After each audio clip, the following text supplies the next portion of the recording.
TV prime time समाचार में आपका स्वागत है।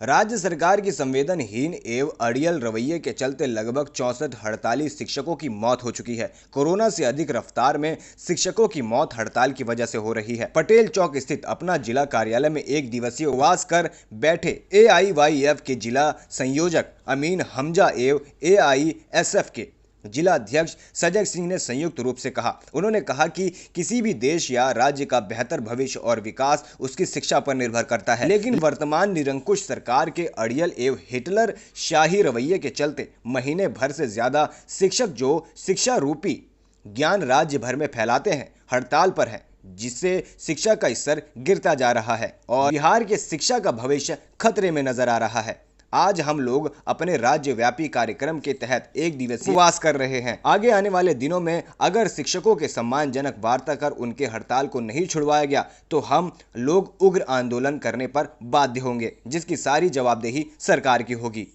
किन समस्याओं को लेकर आज आप उपवास पे बैठे हुए हैं? लगातार हमारे गुरुजन हड़ताल पर हैं और हड़ताल अवधि में लगभग 60 से ऊपर शिक्षकों की मौत हो चुकी है, लेकिन राज्य सरकार के कानों में अभी तक जू भी नहीं रेंग रहा है। इन समस्याओं को लेकर आज हम राज्य स्तरीय प्रोग्राम के तहत सबसे पहले ऑल इंडिया स्टूडेंट फेडरेशन के सभी साथियों ने अपने वॉलपेपर डीपी शिक्षकों के समर्थन में लगाया।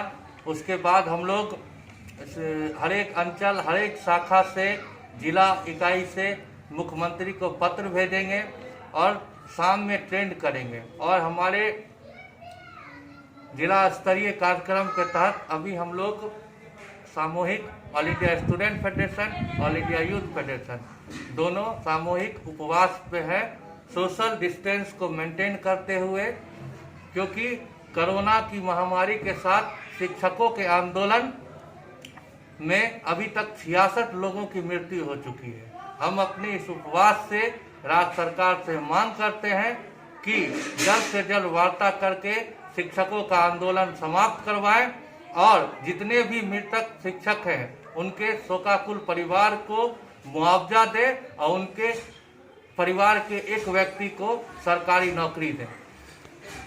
किन समस्याओं को लेकर आज आप उपवास पे बैठे हुए हैं? शिक्षा किसी भी देश या राज्य का भविष्य होता है और उसके विकास का एक पिलर होता है, लेकिन वर्तमान समय में ये बिहार की दुर्गति है और ये बिहार का दुर्भाग्य है कि बिहार के अंदर महीनों भर से ज़्यादा से शिक्षक लोग हड़ताल पर हैं। इस हड़ताल के दौरान उनकी मृत्यु भी हुई, लेकिन सरकार के कानों में जूं तक नहीं रेंग रही है।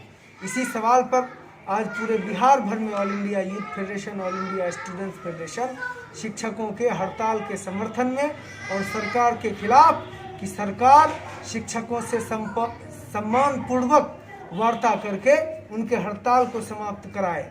अभी वर्तमान समय में जो कोरोना की स्थिति है, उस कोरोना की स्थिति में सरकारी कर्मचारियों की भागीदारी सबसे ज़्यादा सुनिश्चित होनी चाहिए थी। अभी अगर शिक्षक हड़ताल पर नहीं होते तो शिक्षकों को राहत के काम में लगाया जा सकता था, शिक्षकों को लोगों को ज्ञान देने के काम में लगाया जा सकता था, कोरोना से बचने के उपाय के कामों में लगाया जा सकता था। लेकिन ये सरकार तानाशाह सरकार पूरी तरह से तानाशाह है और वो अपनी तानाशाही पर उतरी हुई है। और तो और जब हाई कोर्ट में ये शिक्षक लोग जीतते हैं तो वो सुप्रीम कोर्ट में बड़े बड़े वकीलों को रखकर शिक्षकों के खिलाफ में सरकार आंदोलन करता है। ये पहली बार हुआ है कि सरकार शिक्षकों के आंदोलन के खिलाफ कोर्ट में लड़ रही है, जबकि शिक्षा हमारे देश का भविष्य है। इसलिए इस मांग के साथ कि शिक्षकों से सम्मानपूर्ण वार्ता के साथ शिक्षकों के हड़ताल को समाप्त किया जाए, नहीं तो आगे आने वाले दिनों में हम लोग यहाँ पर मौन व्रत करने आए हैं, हम लोग यहाँ पर उपवास करने आए हैं। आगे आने वाले दिनों में अगर ये आंदोलन धारदार होता है, अगर उग्र होता है, तो इसकी जवाबदेही राज्य सरकार की है।